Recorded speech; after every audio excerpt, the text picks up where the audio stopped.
नमस्कार विद्यार्थी मित्रांनो, आजच्या आपल्या व्हिडिओमध्ये आज आपण या ठिकाणी पुन्हा बघणार आहोत ग्रामसेवक भरती प्रश्नपत्रिका भाग 33। विद्यार्थी मित्रांनो, दरवेळीप्रमाणे आजच्या व्हिडिओमध्ये देखील आपण खूप असे महत्त्वाचे जीके असेल, विज्ञान, त्याचप्रमाणे चालू घडामोडी आणि मराठी व्याकरणाचे प्रश्न बघणार आहोत। त्यामुळे सर्वांनी आपला व्हिडिओ शेवटपर्यंत नक्की बघायचा आहे। आणि जर तुम्ही आपल्या चॅनलवरती नवीन असाल तर आताच्या आता लगेच आपल्या चॅनलला सबस्क्राईब करून या ठिकाणी बेल आयकॉनला क्लिक करायचं आहे। तर चला आता आपण आजच्या व्हिडिओला या ठिकाणी सुरुवात करूया। तर बघा, प्रश्न पहिला, महाराष्ट्रातील कोणत्या क्षेत्राला डेटा सेंटर हब विकसित करण्यात येणार आहे? सर्व ऑप्शन तुम्ही या ठिकाणी नीट वाचून घेत चला। तर बघा, ऑप्शन क्रमांक 3 ऑप्शन सी मुंबई आणि नवी मुंबई आपलं बरोबर उत्तर आहे। पुढचा प्रश्न दुसरा, पुढीलपैकी सर्वात कमी क्रियाशील धातू कोणता? तर ऑप्शन क्रमांक 4 ऑप्शन डी सोने आपलं बरोबर उत्तर आहे। प्रश्न क्रमांक तिसरा, खालीलपैकी कोणत्या गटातील दोन्ही देश स्कॅन्डिनेव्हियन देश म्हणून ओळखले जातात? तर बघा, ऑप्शन क्रमांक 2 ऑप्शन बी नॉर्वे व डेन्मार्क आपलं बरोबर उत्तर आहे। प्रश्न चौथा, नवेगाव हा वन्य पशु पक्ष्यांनी समृद्ध असलेला प्रदेश कोणत्या जिल्ह्यात येतो? तर बघा, ऑप्शन क्रमांक 3 ऑप्शन सी गोंदिया आपलं बरोबर उत्तर आहे।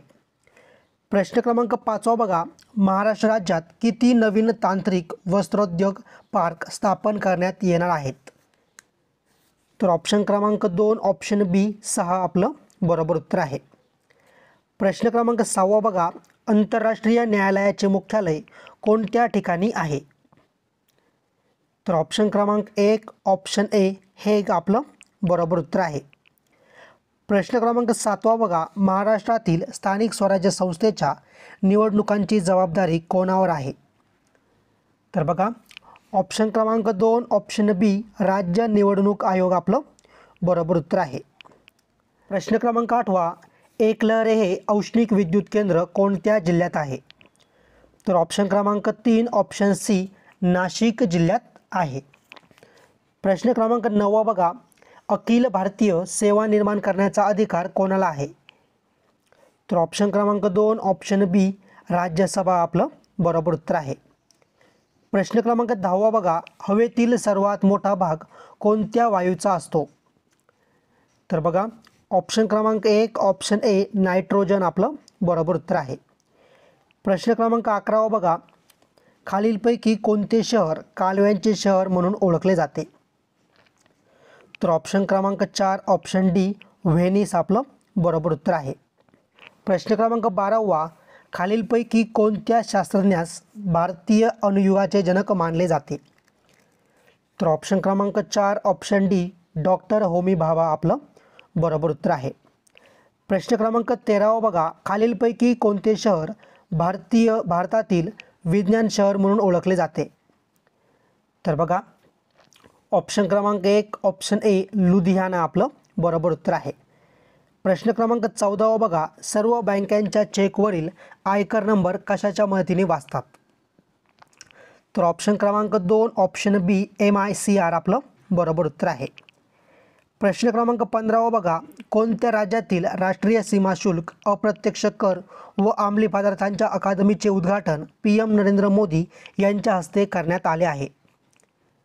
तर ऑप्शन क्रमांक 1 ऑप्शन ए आंध्र प्रदेश आपलं बरोबर उत्तर आहे।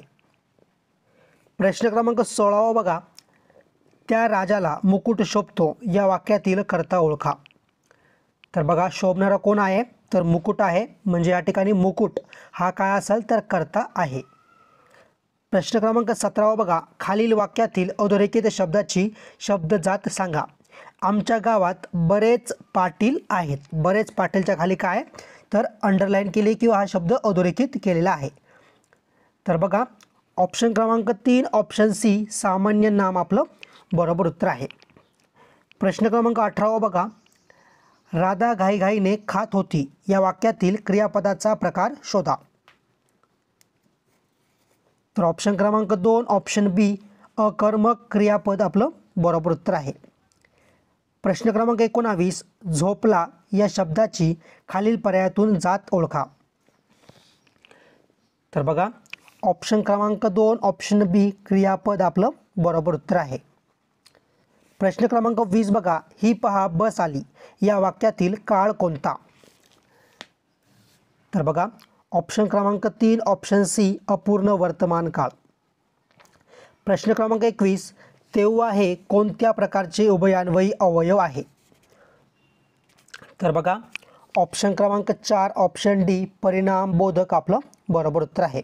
आणि अजूनपर्यंत तुम्ही आपल्या व्हिडिओला लाईक केला नसेल तर आत्ताच्या आता सर्वांनी आपल्या व्हिडिओला लगेच लाईक करायचं आहे. प्रश्न क्रमांक 22 चमत्कार दाखविल्याशिवाय कोणी नमस्कार करत नाही. दिलेल्या वाक्याचा वाक्यप्रकार ओळखा. तर ऑप्शन क्रमांक 4 ऑप्शन डी केवळ वाक्य आपलं बरोबर उत्तर आहे. प्रश्न क्रमांक 23 तू मला पुस्तक दिलेस या वाक्यातील प्रयोग कोणता. तू मला पुस्तक दिलेस या वाक्यातील प्रयोग कोणता. तर बघा ऑप्शन क्रमांक 2 ऑप्शन बी कर्तृ कर्म संकर आपलं बरोबर उत्तर आहे. प्रश्न क्रमांक 24 अधोरेखित शब्दाची विभक्ती ओळखा. मुख्यमंत्री विमानाने दिल्लीला गेले. तर बघा ऑप्शन क्रमांक 2 ऑप्शन बी तृतीय आपलं बरोबर उत्तर आहे. प्रश्न क्रमांक 25 चांगला मुलगा परीक्षेत पास होतो विशेषणाचा प्रकार ओळखा. तर बघा ऑप्शन क्रमांक 1 ऑप्शन ए आदी विशेषण आपलं बरोबर उत्तर आहे. प्रश्न क्रमांक 26 वाक्याचा काळ ओळखा. चिमणी घरटे बांधत होती. तर बघा या ठिकाणी ऑप्शन क्रमांक 1 ऑप्शन ए अपूर्ण भूतकाळ आपलं बरोबर उत्तर आहे. प्रश्न क्रमांक 27 मी शरीरबळ कमविण्याचा संकल्प करतो या वाक्यातील प्रयोग ओळखा. तर बघा ऑप्शन क्रमांक 2 ऑप्शन बी कर्तरी प्रयोग आपलं बरोबर उत्तर आहे. प्रश्न क्रमांक 28 विदर्भात कापूस फार पिकतो या वाक्याचा प्रकार ओळखा. तर ऑप्शन क्रमांक 3 ऑप्शन सी विधानार्थी आपलं बरोबर उत्तर आहे. प्रश्न क्रमांक 29 वारा सुटला आणि पाऊस गेला या वाक्याचा प्रकार कोणता. तर बघा ऑप्शन क्रमांक 2 ऑप्शन बी संयुक्त वाक्य आपलं बरोबर उत्तर आहे. प्रश्न क्रमांक 30 महोत्सव या संधीची फोड कोणत्या प्रकारे होते. तर बघा या ठिकाणी ऑप्शन क्रमांक 3 ऑप्शन सी महा प्लस उत्सव आपलं बरोबर उत्तर आहे.